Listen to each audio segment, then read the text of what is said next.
ravie d'être en ta présence à Paris et très honorée que tu me reçoives pour réaliser cette interview sur ton projet Elephas. Peux-tu me dire quel est le concept d'Elephas? En fait, j'ai créé Elephas après avoir passé 15 ans à essayer d'impliquer des entreprises privées dans la valorisation des ressources naturelles pour servir à la conservation. Et pour ça, il faut structurer des filières d'approvisionnement, il faut rémunérer correctement les gens sur place, mais il faut aussi intégrer ça à ce qu'on appelle des plans d'aménagement pour arriver à se fixer des priorités et de faire que ces filières servent la conservation de la biodiversité. J'ai réussi à aller très haut puisque j'ai engagé des grandes marques, je veux dire, là-dedans. J'ai conseillé pendant 4 ans le PDG de Chanel qui n'avait pas besoin de communiquer là-dessus et qui avait envie de faire. J'avais convaincu de l'importance de la biodiversité. Et en même temps, moi qui ai vécu 20 ans à Madagascar, je veux dire, je travaillais avec ces chercheurs qui cherchaient des nouvelles plantes, les nouvelles molécules qui vont faire l'activité des produits cosmétiques. Et à côté de ça, les forêts brûlent. Et pourquoi les forêts brûlent? Parce que les Malgaches sont trop pauvres, parce qu'ils surtout ils ne voient pas la valeur de la forêt, et ils coupent la forêt juste pour faire du riz. C'est un rapport qui est ridicule. On parle du capital d'innovation de votre entreprise. Vos chercheurs viennent me voir pour me demander conseil. Qu'est-ce qu'il y aurait comme plante qui serait plus efficace pour la régénération cellulaire, en gros, pour éviter les rides, etc. Et les forêts brûlent. Donc c'est comme s'il y a une partie de votre laboratoire qui brûlait, c'est un non-sens.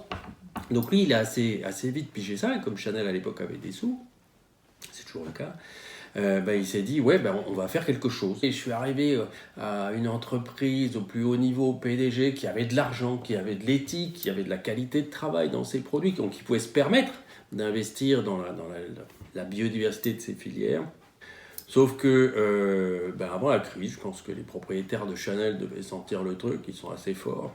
Et ils avaient besoin d'argent, donc il y a un nouveau PDG qui est venu. Le nouveau PDG a dit non, nous on est là pour faire de l'argent, il faut laisser ces histoires de conservation aux ONG. Alors ce qu'il faut, c'est investir beaucoup plus, je veux dire au niveau local et au niveau de la gestion de l'environnement, pour arriver à faire qu'une filière économique, une entreprise, ait un impact positif. Et non pas juste neutre, je veux dire. Donc c'était ça un peu le but de créer Elephas, c'était de se dire, ça marche pas, mais Olivier, si tu as la prétention de dire que c'est possible, il faut créer cette entreprise qui va avoir un impact positif sur le terrain et montrer que ça peut fonctionner pour montrer l'exemple et puis espérer après que d'autres pourront suivre. D'accord. Quel est le rôle de l'éléphant dans la biodiversité aujourd'hui et pourquoi cet animal te touche tant? L'éléphant, déjà, quand tu les vois, il n'y a personne qui reste insensible aux éléphants. C'est des animaux qui sont géniaux, qui ont une vie sociale très intéressante. Donc ils touchent. Maintenant, c'est un symbole. Je me dis que si on arrive à faire quelque chose avec les éléphants, on aura montré que tout est possible. Et si on n'arrive pas à préserver les éléphants qui passionnent tous les enfants, et puis les éléphants ont gravement diminué, on avait des millions d'éléphants, des centaines de milliers d'éléphants par pays, je veux dire maintenant on est des centaines de milliers d'éléphants qui restent sur l'ensemble du continent. Et moi, ça me ferait chier, je veux dire, de dire qu'il y a des petits-enfants qui voient des éléphants que dans les livres ou dans quelques zoos qui resteront. Donc c'est un symbole aussi. C'est des animaux extraordinaires, mais c'est aussi un symbole. C'est un symbole parce que si on arrive à le faire, ça veut dire qu'on pourra le faire pour tout. Et si on n'arrive pas à le faire, c'est dramatique pour l'humanité de laisser disparaître les éléphants. Oui, bien sûr. Alors justement, dans ton projet Elephas, la préservation et la conservation passent beaucoup par les femmes. Qu'est-ce que tu peux nous dire de ça ? Les femmes sont des acteurs clés, on va dire pour 2 raisons. C'est que souvent elles ont plus de psychologie sur le durable que les hommes. Les hommes, ils sont là pour se bagarrer, pour montrer qu'ils sont forts, etc. En Afrique, la femme s'occupe souvent toute seule des enfants. Au Burkina Faso, par exemple, c'est elle qui est en charge de l'éducation de ses enfants. Les mecs ne s'en occupent pas du tout. Au niveau financier, non plus. Et ça, quand les femmes arrivent à vendre du karité, je dirais, elles utilisent cet argent principalement pour leurs enfants. Et beaucoup sont très fiers d'avoir pu envoyer leurs enfants à l'école grâce à ça. Ça, c'est la première chose. La deuxième chose, c'est que dans les produits agricoles, je veux dire, le classique, c'est les hommes qui font. C'est les hommes qui travaillent la terre, c'est les hommes qui gèrent le portefeuille, je veux dire, de la production agricole familiale. En Burkina Faso, c'est le coton, c'est le sésame aussi.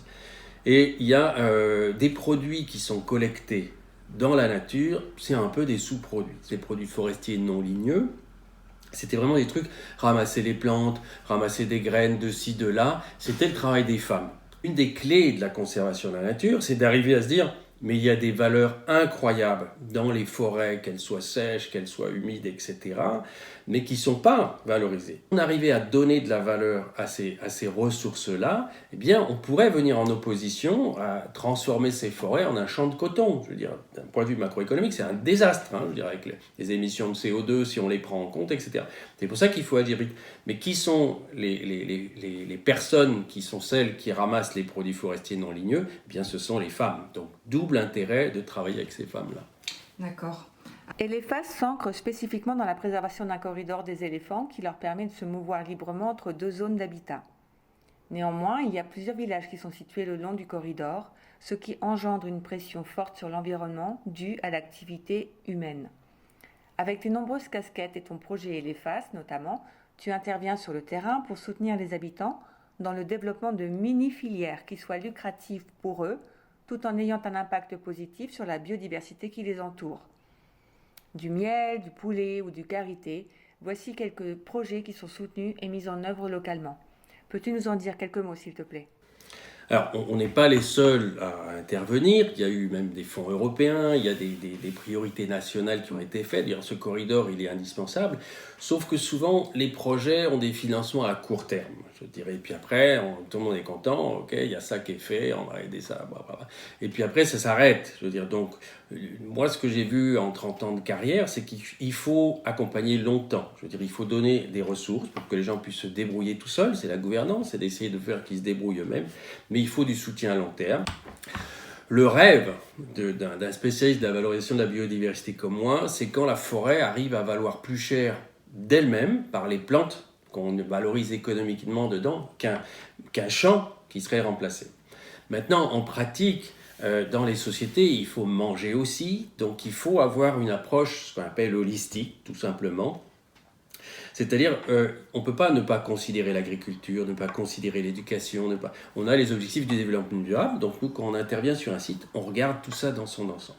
La clé, c'est d'avoir ce corridor qui puisse être intéressant pour les communautés locales si on veut qu'il y ait une préservation à long terme. Donc même s'il faut développer de l'agriculture à côté, la clé, c'est d'arriver à valoriser des ressources forestières, donc le karité, le baobab aussi, mais il y a plein de plantes médicinales. Moi, je suis parti récemment avec mon petit alambic pour essayer de voir qu'est-ce qu'il y aurait comme plante à huile essentielle qu'on pourrait faire sur place. Donc, il y a tout ça à faire. Et l'amélioration de l'agriculture, c'est aussi ce qui est nécessaire de faire.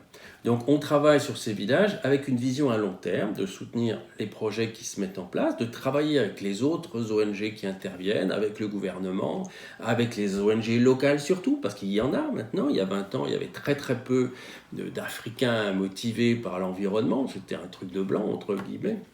Maintenant, il y a des vrais acteurs locaux qui connaissent très bien le terrain, beaucoup mieux que des gens qui viennent, et il faut leur faire confiance. Il faut améliorer la productivité agricole de ces gens.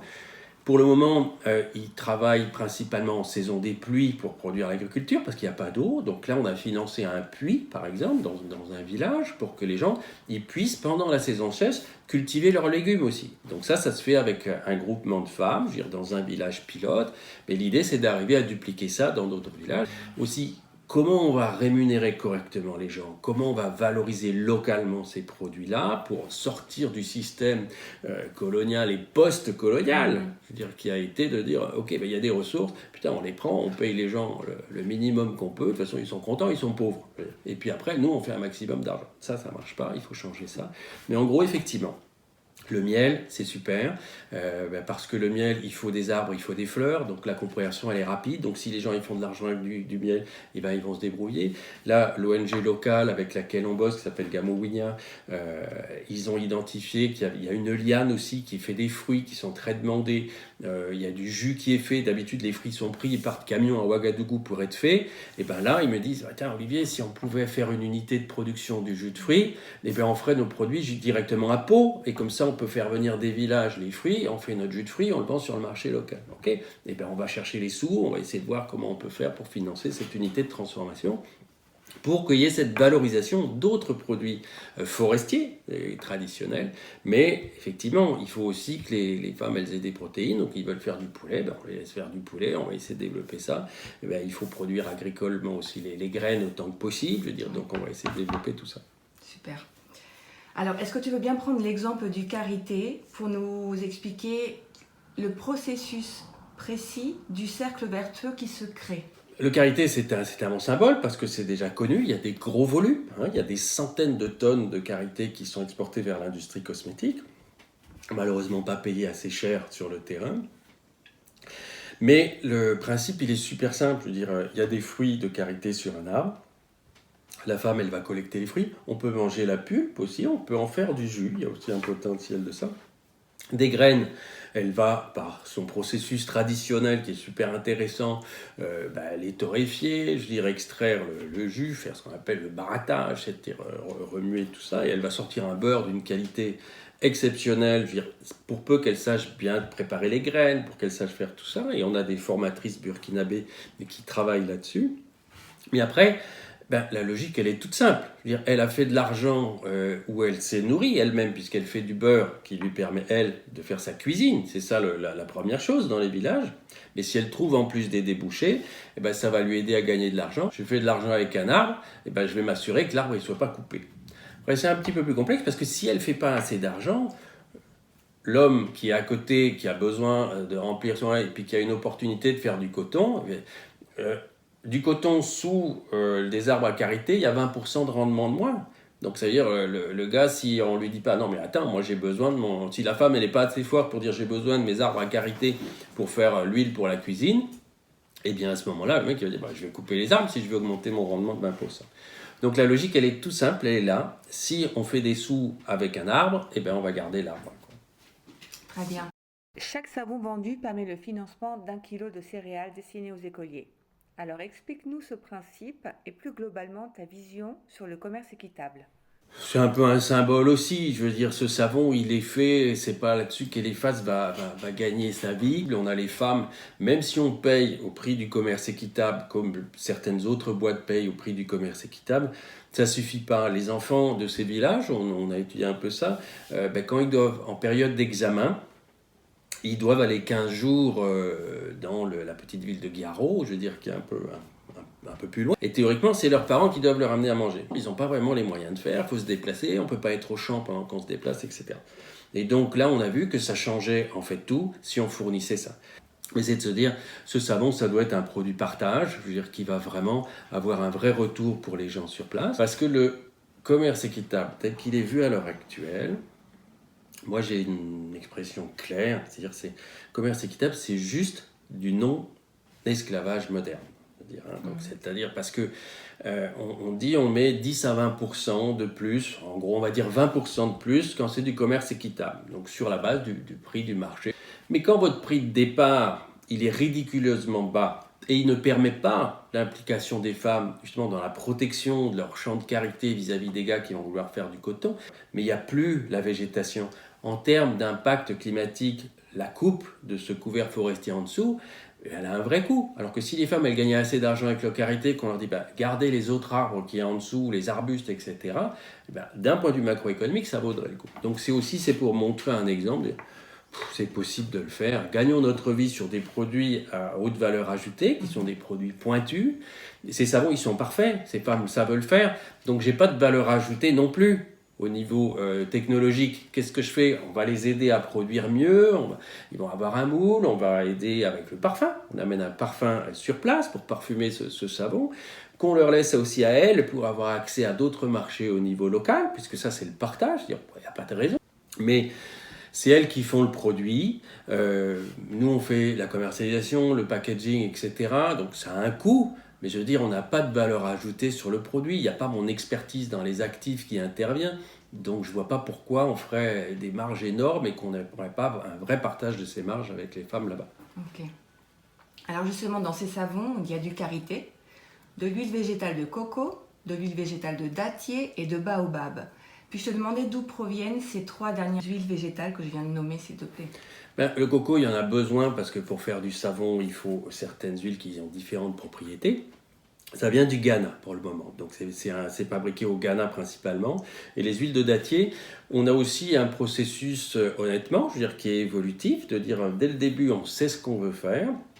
Maintenant, quand on a des petites quantités, on met les presses en place avec les femmes, il faut former les gens, ça prend du temps à mettre en place. Donc pour le moment, on achète localement l'huile de dattier du désert qui est faite sur place à Ouagadougou, au Burkina Faso. Et en même temps, on forme les femmes, je veux dire, et on essaie de développer aussi des débouchés pour elles pour qu'elles ne soient pas dépendantes que de Elephas.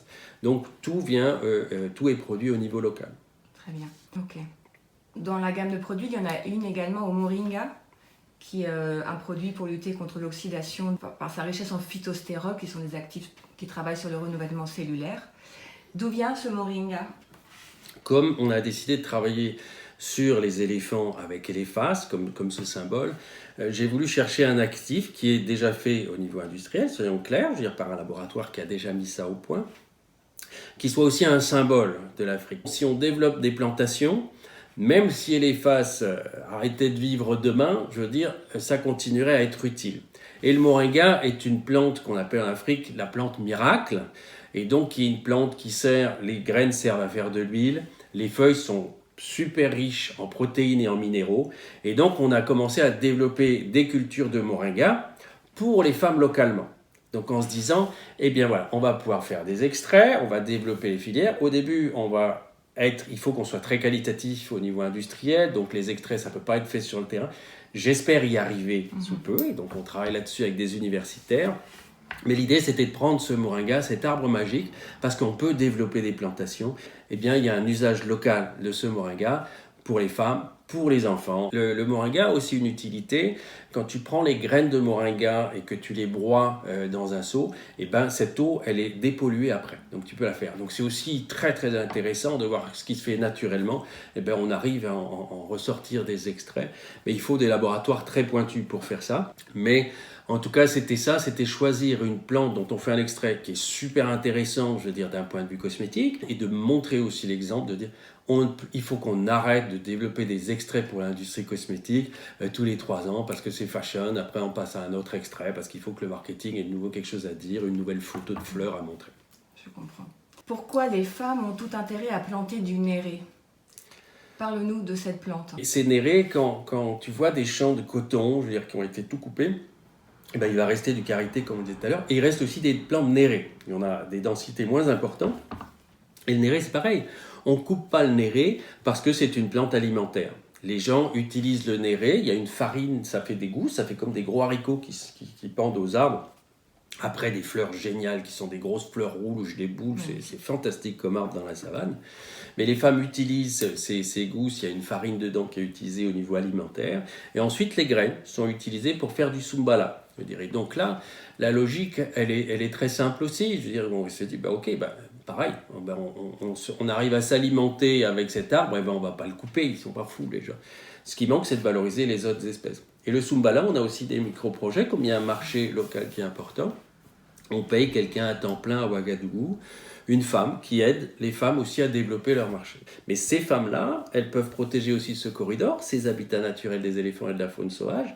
Et donc, il faut qu'on les aide, elles, à valoriser mieux leurs produits. On les a équipées aussi avec des bassines pour faire des trucs qualitatifs aussi. Et elles les aident à trouver des débouchés sur le marché de Ouagadougou où elles peuvent vendre plus cher pour qu'elles aient des vrais revenus. Elles peuvent aussi replanter.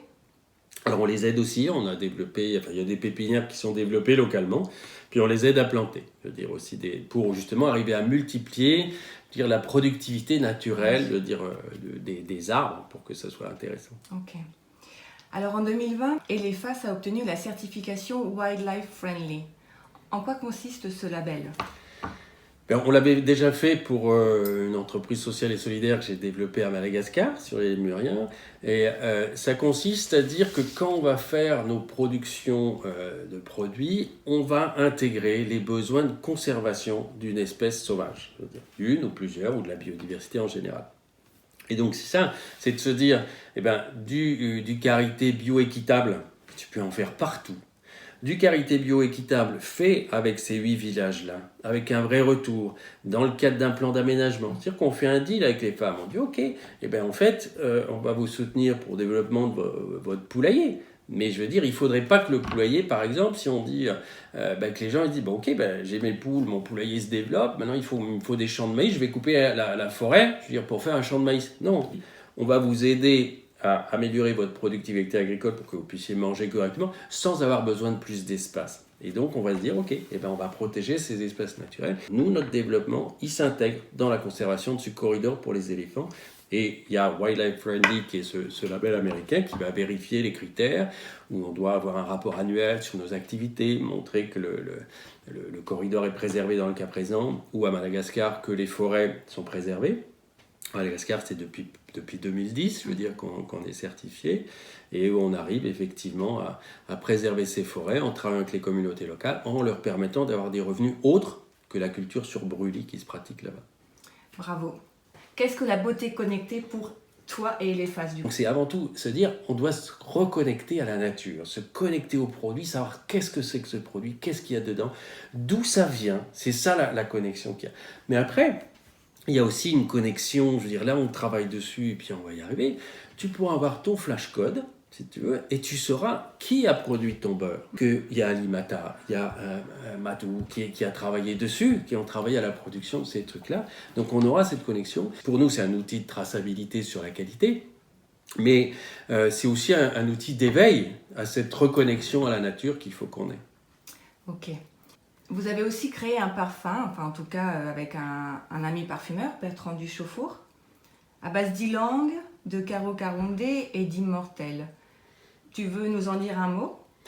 Bertrand est un parfumeur de grand talent, je veux dire, et donc je suis allé voir Bertrand, j'ai dit écoute, voilà, moi je veux faire un produit qui s'appelle Elephas, je veux qu'on ait une marque qui soit dédiée à la conservation des éléphants, tu connais l'Afrique, tu aimes marcher, etc. J'ai dit fais-moi un parfum, je te laisse carte blanche. Donc on lui a pas demandé de travailler qu'avec des essences qu'on avait, c'est un grand créateur. Mais il avait cet esprit. Et ça, c'est assez génial, je veux dire, de se dire, ok, il a travaillé librement. Donc, il a utilisé des essences qu'on lui fournit, qui sont des belles essences, et des essences pour lui qui représentent justement ces marches dans la savane qu'il a pu faire. On ne vend pas le parfum tel quel, c'est vraiment le parfum qui est intégré dans les cosmétiques. Et ça fait un très très beau résultat. Et c'est vrai que c'est super on est une toute petite marque qui grandit, on espère bien devenir grand. Mais c'est assez super d'avoir son propre parfumeur. C'est un luxe. Je ne veux pas créer de jalousie. Mais cite-moi 2 femmes au Burkina qui ont une place spéciale dans ton cœur. Alors, il y a Alimata, qui est une petite bonne femme très costaud, qui est assez super, qui est dans la petite ville de Pau.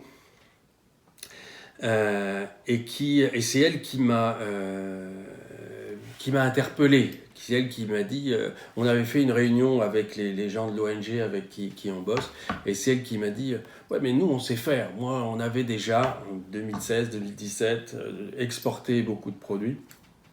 Ils ont exporté 10 tonnes, etc. Elle dit, nous on sait faire. Elle sourit tout le temps, elle est contente de travailler, elle est fière, elle forme ses équipes à elle de femmes, je dirais, et c'est assez extraordinaire. Et elle est très forte, et donc elle m'impressionne beaucoup, je dirais. Elle a besoin de rien d'autre que des débouchés et d'un peu d'équipement, parce qu'ils n'ont pas les équipements. Mais donc ça, c'est vraiment pour moi, c'est un exemple de ces femmes africaines à qui on a juste besoin de faire le lien. Je veux dire, on n'a pas besoin de leur apprendre les choses, elles savent. Mm-hmm. Elles sont entrepreneuses, elles savent faire. L'autre femme, c'est un peu la même chose. Elle s'appelle Kadoua. Et c'est dans le village de Kolo. Donc là, on était dans la petite ville de Pau. Et là, dans le village de Kolo, on est vraiment dans un village complètement reculé. Il faut 1 heure de piste pour y aller. De piste qui va que là, qui ne va pas autre part. Et Kadoua, c'est pareil. Je veux dire, il y a un groupement de femmes avec lesquelles on travaille. Donc, je veux dire, j'ai du mal à dire Kadoua parce qu'elles sont toutes super.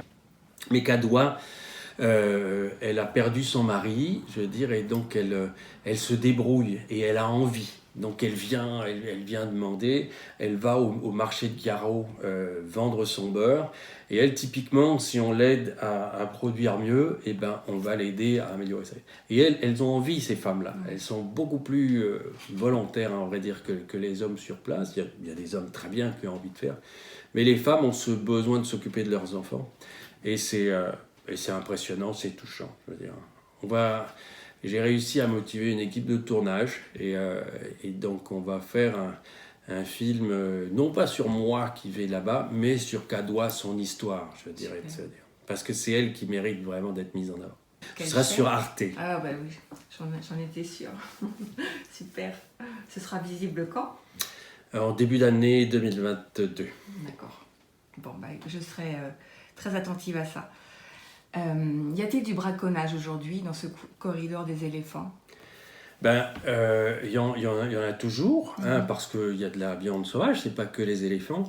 Il n'y a pas beaucoup d'éléphants qui sont tués au Burkina Faso parce que les gardes sont assez actifs. Ils ont été rééquipés maintenant grâce à des gros efforts d'un hôtelier burkinabé local, de l'Europe qui a aidé le gouvernement burkinabé à financer.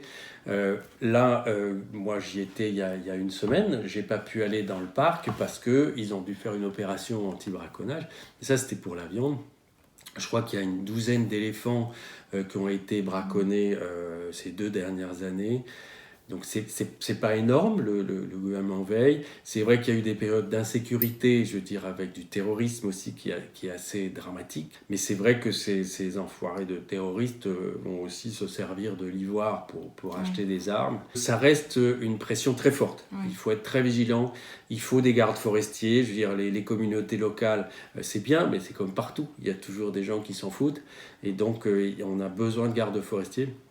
Et les Burkinabés font un travail extraordinaire là-dessus. Super. Y a-t-il quelque chose qui te révolte particulièrement ? Moi, j'ai travaillé sur un concept qui est celui du Net Positive Impact. Il y a plus de 10 ans, on a travaillé dessus avec des réunions à Bruxelles. Il n'y a pas que des fonctionnaires sans intérêt à Bruxelles. Il y a aussi des gens qui essayent de travailler pour le bien commun. Et c'était ce concept de faire des analyses. Il y a des années, je ne sais pas si tu as entendu parler du rapport de Stern qui date déjà, qui dit « Ok, mais c'est pas possible, on a une situation mondiale qui ne marche pas. » Donc il faut maintenant que le secteur privé s'implique dedans. Et ça, cette implication, on la voit, je ne sais pas si tu as déjà vu cette image du WWF, donc on arrive à nos 2 planètes et demie consommées. Au mois d'août, on a déjà consommé toutes les ressources de la planète. Si on vit tous comme nous, on vit à l'heure actuelle. Donc, c'est-à-dire qu'il faut changer les choses. Et quand tu fais du bio équitable, donc c'est juste, comme je disais tout à l'heure, pas de l'esclavage moderne, de payer équitable, c'est juste payer, c'est même pas un juste prix, c'est un prix minimum. C'est-à-dire qu'il y a, quand tu fais du bio, c'est quoi ? C'est rien de génial, c'est juste de la non-pollution. Donc, il faut arriver maintenant à ce que le secteur privé joue un rôle positif. Et ce qui m'énerve, c'est de voir que des gens se gaussent de ce qu'ils font, tu vois. On va pas citer de marque, mais si tu regardes les chiffres, une marque qui a fait 5,2 milliards de dollars de bénéfices l'année dernière et qui, dans ses actions de promotion, qui utilise du karité dans plus de 1000 produits, 1200 produits je crois avec du karité, qui dit « Nous on soutient les femmes parce qu'on fait du commerce équitable ». La FAO, l'Organisation des Nations Unies pour l'alimentation et l'agriculture, le prix moyen, ce que gagne une femme avec le karité en Afrique en moyenne, c'est 62 $ par an. D'accord ? Donc, tu leur files 20% de plus, ça fait 12 $. D'accord ? Tu fais 12 $ fois 10 000 femmes, tu vois, qui disent qu'ils touchent, ça fait 120 000 €. Tu vois ? Quand tu as fait 5 milliards de bénéfices, tu vas filer 0,001% de tes profits. Et le karité, que tout le monde utilise, est passé sur la liste rouge des espèces menacées de l'Alliance mondiale pour la nature. Les forêts brûlent, alors que toutes les entreprises, elles te disent « Oh, on va chercher des extraits naturels de ci, de ça ». C'est pas possible, tu vois, on marche sur la tête. Donc ce qui m'horripile, c'est qu'il n'y a pas un investissement sérieux du secteur privé. Et ces gros groupes sont trop sclérosés, ils n'arrivent pas à changer. Ils ont du fric, je veux dire, on pourrait aider ces femmes pour de vrai à s'autonomiser, non pas à leur filer l'aumône, mais à payer le juste prix pour qu'elles puissent vivre correctement et aussi pour qu'on puisse préserver l'environnement. C'est un non-sens que cette biodiversité disparaisse. Les médicaments qu'il y a dans les pharmacies, ils n'ont pas été créés dans les laboratoires. 50% des nouveaux médicaments qui ont été mis sur le marché depuis les 20 dernières années proviennent de plantes. et puis on laisse les forêts amazoniennes et africaines partir en fumée. Donc ça, c'est un non-sens. C'est un non-sens que l'industrie n'investisse pas et que les gouvernements n'interdisent pas. On a vu au niveau du G7, là, il y a quelques jours, qu'il y a des mesures qui ont été prises pour dire qu'il faut qu'il y ait une fiscalité mondiale de 15% minimum qui soit faite sur ces gros groupes. C'est juste pas possible. Tu vois, je suis désolé, mais quand tu vois que Elon Musk, Richard Branson, etc.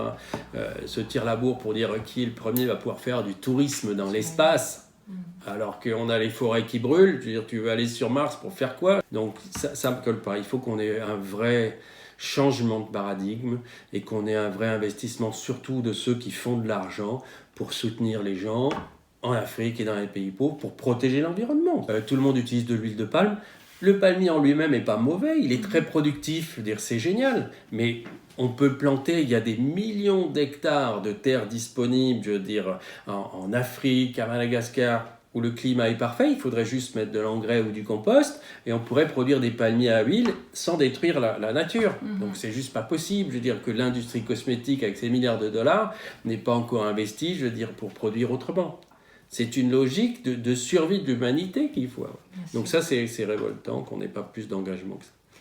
Le consommateur aussi a un rôle certainement clé dans ses actes d'achat, même si ça peut rester comme une goutte d'eau dans l'océan. Mais il n'empêche qu'avoir cette conscience de ce que l'on va acheter, effectivement, la traçabilité et savoir pourquoi tu l'achètes a du sens aujourd'hui.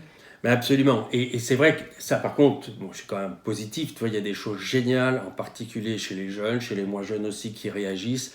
Et ça, c'est super. Et pourquoi il y a tout ce greenwashing aussi qui est énorme? Parce qu'il y a une demande des consommateurs. Et ça, c'est super, parce que c'est ça qui va faire bouger le groupe. Il faut qu'il y ait des régulations internationales. Il ne faut pas rêver. Ce n'est pas juste les consommateurs. Mais par contre, effectivement, qu'il y ait cette demande et qu'il y ait cette ouverture. Et maintenant, on peut trouver les informations sur ces produits. Et c'est vrai qu'il y a un gros changement et il y a un gros avenir, effectivement, pour avoir des consommateurs qui fassent gaffe, qui disent d'où viennent mes produits, que je sais quels impacts, qu'on paye correctement, qu'on n'exploite pas les gens, que ça ne contribue pas à la destruction de l'environnement. Souhaites-tu ajouter quelque chose comme mot de la fin?